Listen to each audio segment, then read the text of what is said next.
اهدنا الصراط المستقيم. أنتم أولئك تحبونهم. Here you are, all of you. You love them. You love them. وَلَا يُحِبُّونَكُمْ. And Allah is telling you, they don't love you. You can love them all you want. They do not love you. وَلَا يُحِبُّونَكُمْ. You will not learn. وَلَا تُؤْمِنُونَ بِالْكِتَابِ وَتُؤْمِنُونَ بِالْكِتَابِ كُلِّهِ. And you believe in the book, all of it.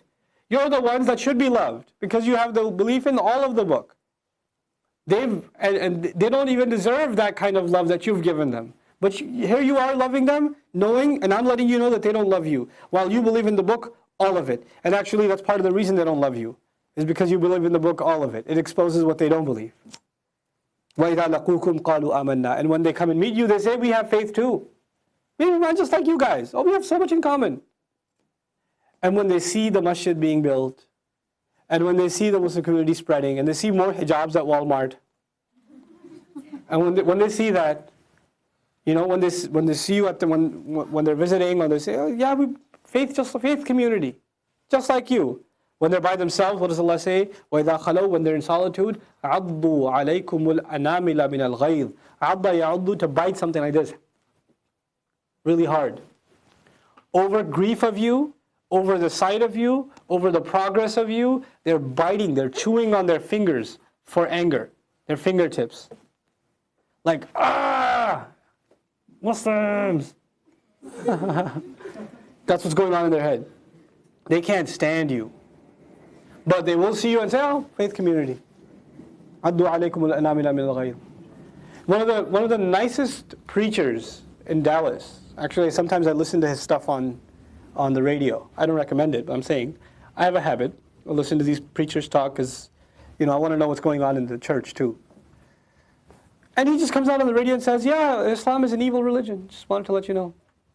At least he's honest about it. You know.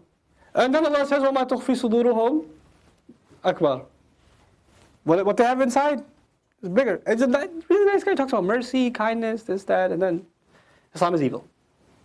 And Muslims are followers of the devil, etc., etc. That's great. قُلْ مُوتُوا بِغَيْظِكُمْ. Allah says to them, the messenger is commanded, tell them, mutu, die, بِغَيْظِكُمْ, in your rage. Mutu بِغَيْظِكُمْ, die in your rage. إِنَّ اللَّهَ عَلِيمٌ بِذَاتِ الصُّدُورِ. Certainly Allah is fully aware of the nature of the chest. Those of you that have that kind of rage, and those of you that don't, Allah knows the distinction between them. إِن تَمْسَسْكُمْ حَسَنَةٌ تَسُؤْهُمْ. If any good comes to you, they hate it. You want to see a modern example of that? Some stores decided to hold, like carry halal products, or put like an Eid sale on, and there was a huge boycott. You can't go to those stores because they're supporting Muslims, right? Any kind of good, hasanatun is nakira, any kind of good comes to you from anywhere. It's not even the progression of Islam. Those guys are just trying to sell us meat, man. They're trying to make some money. That's all they're trying to do. That's offensive too. If any good comes to you, they'll hate it. Tasu'hum. It's the nastiest to them. How dare they? وَإِن تُصِبْكُمْ سَيِّئَةٌ. And if any kind of calamity falls on you, something terrible comes to you, يَفْرَحُوا بِهَا. They are extremely ecstatic, overwhelmed in joy because of it. وَإِن تَصْبِرُوا وَتَتَّقُوا. And if you continue to have sabr, and you continue to be patient, you continue to persevere, and you maintain your original values of taqwa. You continue to protect yourself from displeasing Allah. لَا يَضُرُّكُمْ كَيْدُهُمْ شَيْئًا. Their plot will not be able to harm you in any way, shape, or form. لَا يَضُرُّكُمْ كَيْدُهُم شَيْئًا. إِنَّ اللَّهَ بِمَا يَعْمَلُونَ مُحِيطٌ. Certainly Allah is fully encircled everything that they're up to. Everything that they're doing, He's fully, completely encircled it. You aren't supposed to be concerned with that. You know, this is an important teaching in our religion. Allah makes us aware of what the enemy is thinking, and at the same time He tells us, I've told you this to let you know that I'll deal with it, not you. He does that. He even did that with His Prophet ﷺ. He had the nastiest enemies in Makkah. He says, إِنَّا أَعْطَيْنَاكَ الْكَوْثَرَ. The surah is in response to what Abu Lahab did. The Prophet ﷺ's son dies. Abu Lahab goes around talking trash. Batara Muhammad. Muhammad's name will be discontinued. Nobody to carry his name now. His own uncle celebrating the death of his own grandnephew. Right? And so anybody else says it, it's offensive. Your own blood uncle says it. That's gotta hurt. And he's your next door neighbor too. So you can hear him say it. You can hear him go out and yell and scream, yes, the baby died. Can you imagine how much that hurt? And what did Allah do? Don't focus on that. I've given you Kawthar. The Prophet just lost something, yes? And Allah changed his thought process and replaced it what? I have given you. So what should you do? فَصَلِّ رَبِّكَ وَانْحَرْ. And oh yeah, there's a problem? Don't worry about it, I'll deal with it. إِنَّ شَانِئَكَ هُوَ الْأَبْتَرُ. That's the essence of our religion. You do what you're supposed to. Be grateful to Allah and do what comes with being grateful. صَلِّ رَبِّكَ وَانْحَرْ. Don't worry about the enemy. The enemy will be discontinued. That's the summary of our deen. It's the summary of our religion, just in these few words. So that's the same thing happening here. Inna Allah bima ya'maluna muhit. Whatever they're doing, Allah has completely encircled them. Ihata is to encircle something like a fence, right? So imagine there are animals who think that they're free. They're running wild, and they don't know there's an invisible electric fence up ahead. And they're running and running, and you're like, oh my God, they're running away. And the owner says, don't worry, relax. Ana bima ya'maluna muhit. I've encircled what they're doing. It's all, they can't escape the fence. They're not getting it. They're not going anywhere. Don't worry about it. You don't overwhelm yourself with it. This is something that will be mentioned here. It will be mentioned again at the end of the surah. It was mentioned also in the beginning of the surah. This is a recurring theme in this surah. In the beginning we learned, إِنَّ الَّذِينَ كَفَرُوا لَن تُغْنِيَ عَنْهُمْ أَمْوَالُهُمْ وَلَا أَوْلَادُهُمْ مِنَ اللَّهِ شَيْئًا وَأُولَٰئِكَ أَصْحَابُ النَّارِ وَأُولَٰئِكَ هُمْ وَقُودُ النَّارِ قُلْ لِلَّذِينَ كَفَرُوا سَتُغْلَبُونَ وَتُحْشَرُونَ إِلَىٰ جَهَنَّمَ وَبِئْسَ الْمِهَادُ. Tell the believers, you're just going to go to hell. Just tell them that. Those enemies that have been fighting you, just tell them, yeah, we'll enjoy watching you burn there. Just tell them straight up. At the end of this surah also, لَا يَغُرَّنَّكَ تَقَلُّبُ الَّذِينَ كَفَرُوا فِي الْبِلَادِ. Don't let their activities deceive you. Just don't worry about it. Don't be overwhelmed with that stuff. You've got your work to do. We're entering now the commentary on the Battle of Uhud. It'll begin with something that Surah Al-Baqarah also had, the Battle of Badr. The Battle of Badr was the landmark victory in Islam, and Allah Azza wa Jal will remind us of what happened then to prepare us for what's going to happen here. There's going to be a comparison between those two things. وَإِذْ غَدَوْتَ مِنْ أَهْلِكَ غَدَى يَغْدُو comes from غَدًا. غَدًا means tomorrow, yes? غَدَوْتَ in the later part of the next morning. So they set up camp, and in the next morning, you came out from your family, you left your family. تُبَوِّئُ الْمُؤْمِنِينَ بَوَّأَ يُبَوِّئُ. Then there's تَبَوَّأَ يَتَبَوَّأُ. تَفَعَلَ family and فَعَلَ family. This is بَوَّأَ يُبَوِّئُ تَبْوِيئًا. تَبْوِيئًا. Okay? It means to settle somebody exactly where you want to. Tabawwa'a is to move somewhere exactly where you want to, precisely. This neighborhood because of these schools, because of this store, because of this highway, because of this area, because of this weather. This is the place I'm going to move. This is tabawwa'. Real tabawwa' will happen in Jannah. So when the believer goes to Jannah, natabawwa'u. Natabawwa'u. We're going to go into Jannah and settle ourselves haythu nasha'. Wherever we want. This is the perfect place. Always wanted to be on top of a mountain. This is it. This is tabawwa'. Now the messenger in the morning, he gets out preparing Muslims for battle. You know, battle stations have to be set. Some of you play those video games that are really geeky, the ones that have like Battle of Civilizations, and they have the aerial view, and you have to put soldiers here and tanks there and this there. This is tabawwa' or tabwi'. So the messenger physically has to, you three over here, you archers over there, you with the spears here, the horsemen, the horse riders over there, etc., etc. He has to literally position all these soldiers into place. تُبَوِّئُ الْمُؤْمِنِينَ مَقَاعِدَ لِلْقِتَالِ. So to settle them into what? مَقَاعِد. قُعُود means sitting.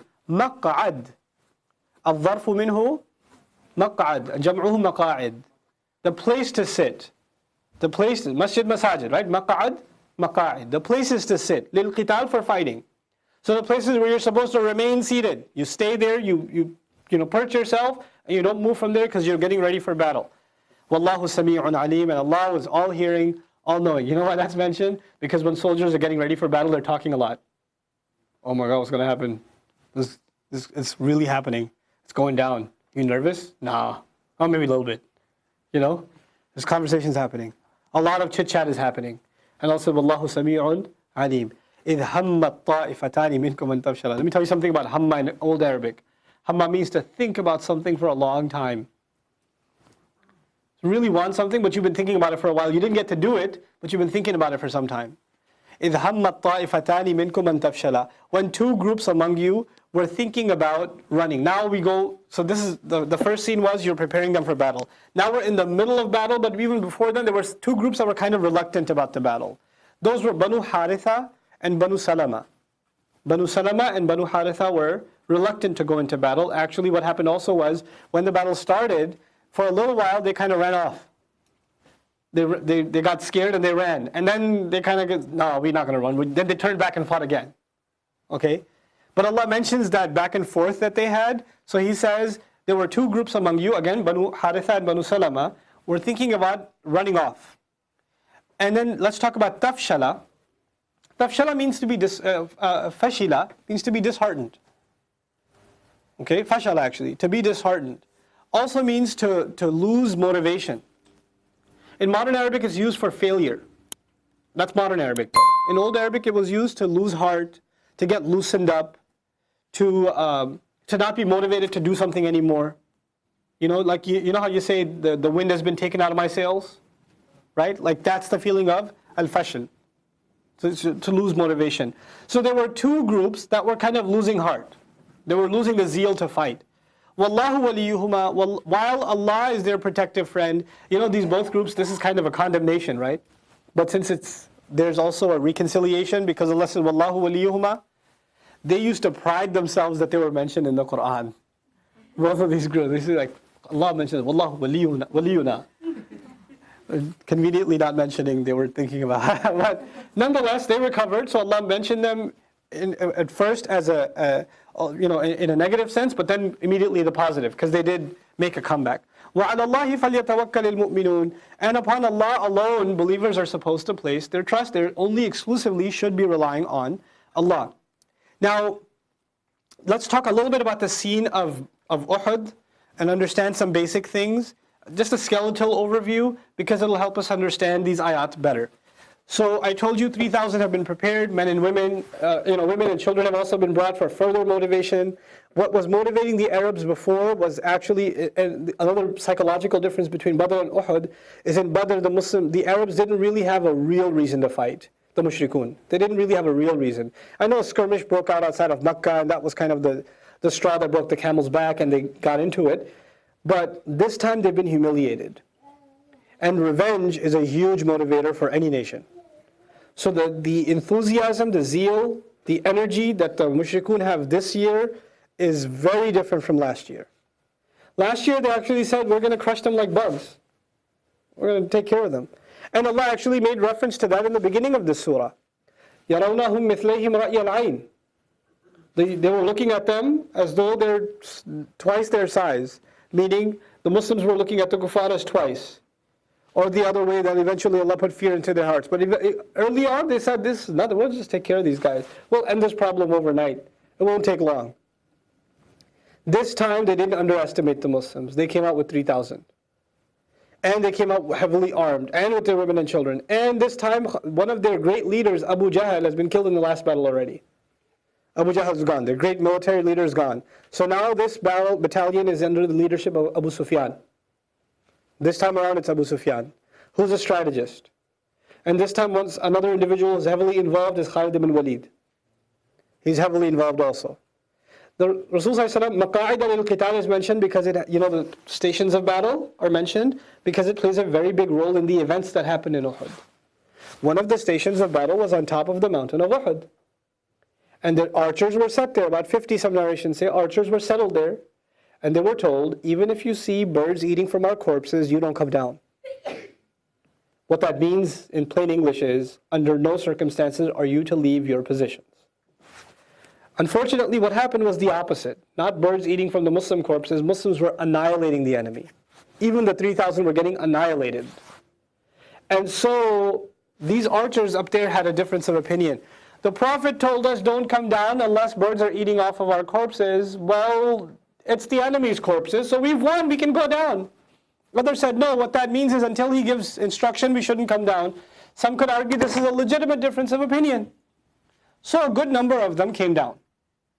As they're coming down, you should understand the mushrikun at this point are fleeing the battlefield. Even though they come with women and children, they're saying goodbye to those kids and they are running. Khalid ibn Walid, his hawk eye sees Muslims coming down from the mount. On their way to departure, on their way to escape, he sees it. So he calls one batch of his soldiers. They make a huge U-turn.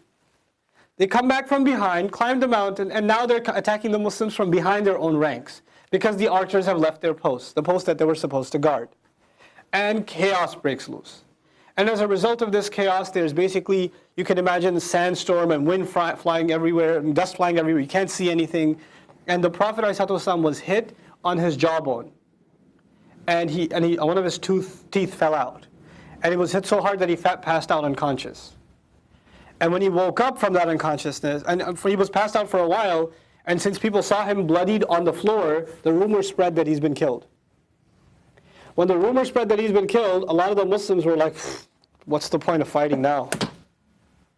They literally, Umar ibn Khattab was one of those people. Stuck his sword in the ground and sat down on the floor like, what's the point now? Like that, right? But then others came to the aid. When the Prophet ﷺ finally woke up, he said, كَيْفَ يَهْدِ اللَّهُ قَوْمًا. How will Allah guide a nation? I have the full text later on. خَزَمُوا وَجْهَ نَبِيِّهِمْ بِالدَّمِ. They filled the face of their Prophet with blood. How will Allah guide a nation like that? And at that point, an ayah came down. No, you have no right to say that. Even to the Messenger, ﷺ. We'll see that ayah later on too. Regardless, now the Muslims were in a fallback position. A formation was formed around the Messenger to protect him. And they retreated, and they headed back up the mountain. They headed back up the mountain, and Khalid ibn Walid was on the offensive. Abu Sufyan came back too. Now they're on the offensive, and Muslims are heading up the mountain. The horses can't follow you in the mountain. So they figured maybe we should climb up against them too. Follow them behind. But Khalid ibn Walid was of the opinion we should just go up there, get it all over with. Abu Sufyan said, no, they have the strategic military advantage now. They'll just start throwing rocks and boulders at us, and we'll get crushed. The smart thing to do is, we've gotten our revenge, we should leave. We should head out. They talked some trash before they left, right? And they praised their false gods before they left. And then on response, the Prophet responded too. But these are the circumstances of the Battle of Uhud, essentially. Okay. Now Allah is reminding these believers. And by the way, the big event that I didn't mention, and I didn't mention it because Allah Himself didn't mention it. The Muslims were about an army of 1,000, roughly. 300 of them were mentally aligned with Abdullah ibn Ubay, the head of the Munafiqun. Obviously, his tag does not say Munafiq in general. He's a Munafiq, he's a Muslim just like any other Muslim in the eyes of the believers. But 300 or so people are aligned with him somehow. They go halfway into the battlefield before the battle even begins, and they start saying, this is all so rigged. This is like, back in the day, WWF, right? All rigged matches. We already know, these guys are Meccan, those guys are Meccan, they're just here to kill us. We're not taking any part in this scam. He walks away. And how many walk away with him? 300. Now your army already has 2 tribes that are not sure about the battle. Which 2 tribes? Banu Haritha wa Salama. They're already kind of iffy. And now a third of your army just disappeared. The advantage the enemy had was 1 to 3. Now the advantage the enemy has is almost 1 to 4. Okay? Or maybe even more than 1 to 4. The scales of battle have completely been altered. This is the situation in which this battle is happening. The morale of the Muslims has been injured by them walking off the battlefield, but Allah makes point to mention those 2 weak tribes that still held it out, and doesn't even dignify these 300 by He doesn't even mention them. He didn't even mention them. That's how much Allah humiliates that tribe, subhanallah. This is an expression of how insignificant they are in the sight of Allah. They will be mentioned in passing way later on in this surah. So now that we've entered a little bit into the commentary on the battle, and I've given you an introduction, we'll take our next break, and after that we will enter into the battle of Badr. Barakallah.